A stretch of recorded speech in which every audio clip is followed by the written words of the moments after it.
So, following up on the last video, I talked about, reading off the, where is it?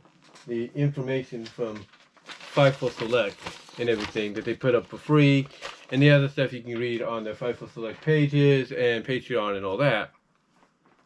Following up on that, one of the biggest talking points that's, really become, a big time conversation piece when it comes to CM Punk's return is who was responsible for it happening.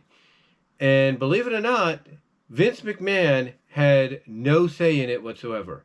Now, a lot of us did come out when we talked about this and said, the only people that would know about Punk coming back would be Nick Khan, Triple H, Ari Emanuel, and maybe to an extent Vince.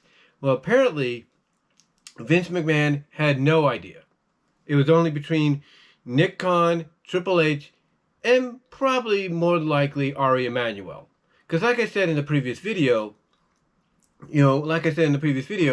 I'm sure Nick Khan told him about the conversations he was having having with Punk and everything. Easy for me to say, but I'm pretty sure he told him about the conversations they were having with Punk and everything about potentially returning, and how CM Punk is not just a conversation starter and gets people's attention, gets them talking, but he's also by default a moneymaker, a guy that can not only get people drawn in to watch viewership wise, but he's someone that can get people drawn in to buy a ticket to attend a show just to hear what he has to say or see him perform.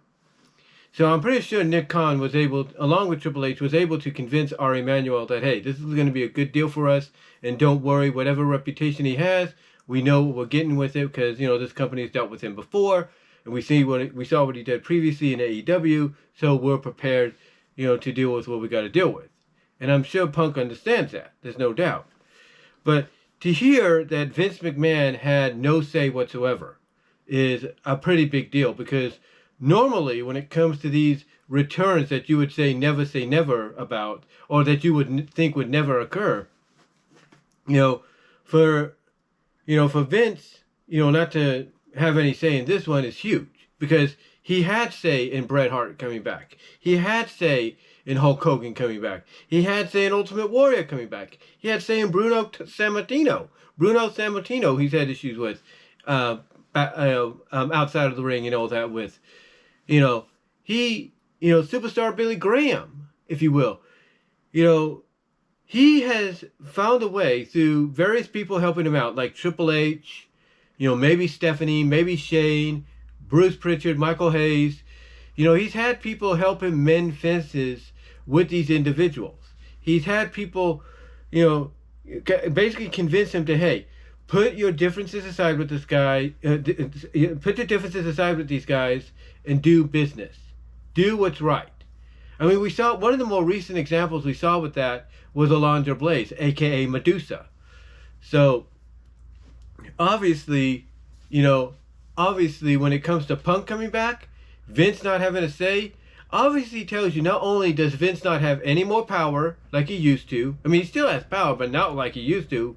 I mean, with him selling his stock, it's been, drastically downgraded, no doubt. But for him not to have any say, and the only ones that had say were Triple H, Nick Khan, and by elimination, Ari Emanuel, for them to be the only ones that had say in this and Vince not, it kind of tells you that, yeah, we don't have anything to worry about from the boogeyman anymore, known as Vince McMahon. We don't have anything to worry about from him inserting his control and power like a lot of people feared he would. Because as I've said before, you just got to wait and see, and guess what?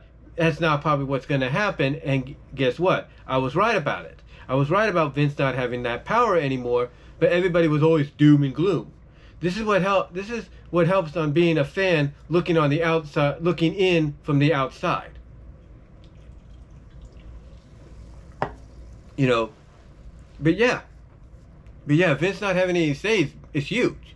And I think the reason they also didn't let him have say is because they knew he might be the only nay on the situation. Like, Ari would be on board with it, Nick Khan would be on board with it, Triple H most definitely would be on board with it, but Vince would have not probably been on board with it. Because Vince shot down an opportunity to bring, CM Punk back several years ago. Back, what, 2019, 20?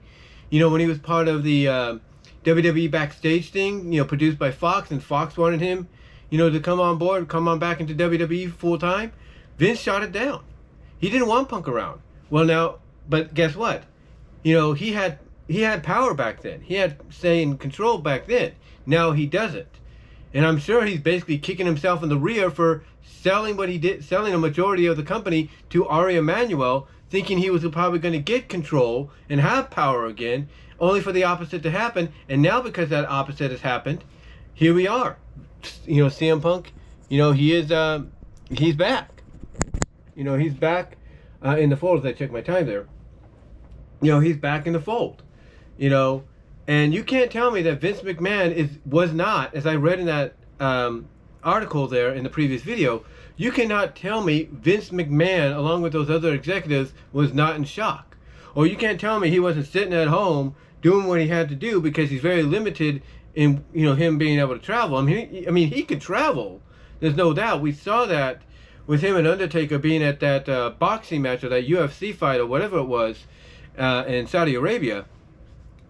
He could still travel, but he's very limited to how much he could travel. So you can't tell me he wasn't sitting at home watching Survivor Series, or at least watching it here and there, and then all of a sudden he's thinking, okay, Triple H put on a good show, I still don't put on a good show, about to end, and all of a sudden you hear the you can't tell me he didn't just maybe turn about face and go like, what, excuse me? Am I hearing what I think I'm hearing? Because look, Vince McMahon has been around for a long time, so one of the things he knows very distinctively is a wrestler's theme. And he knows CM Punk's theme from the last time he was there. So for him to probably hear that, let's say he's just watching the show going like, oh, my son-in-law did a good job, I'm going to get up now, get my cane walk, and go and see what my maid has for dinner, or made up for dinner. You can't tell me he was about to get up and all of a sudden he hears this, and all of a sudden he's like, wait a minute, is that what I think it is? And he's turning around and seeing it, and then he sees CM Punk, of all things. You can't tell me he's not pissed off. He'll play calm, he'll play nice, he'll play coy, but you can't tell me he isn't mad. He isn't upset, because he is. And again, as I've mentioned before, and others have probably stated, he's regretting, and I mentioned it just here in this video, he is regretting selling, his stock. Not only his stock that he's currently sold, but he's regretting selling his company to Ari Emanuel. He is regretting that as we speak, because now, like I mentioned, he doesn't have the power he thought he was going to have, and basically things that he didn't want to occur are occurring. People he don't want back in the company are coming back. Match types that are a reminder of his competition, WCW, ECW, AWA, are coming back, or making the WWE debut, or being inserted into the product. A lot of these things that he didn't want to occur are occurring, and he is kicking himself in the ass for that. He's kicking himself in the ass for that, because he thought ego-wise, I'm going to get my power back, ha. And the opposites happened. But yeah, Vince did not have any say, and I guarantee you he's kicking himself in the ass about that. But let me know what your thoughts are. Comment down below, live chat during the premiere.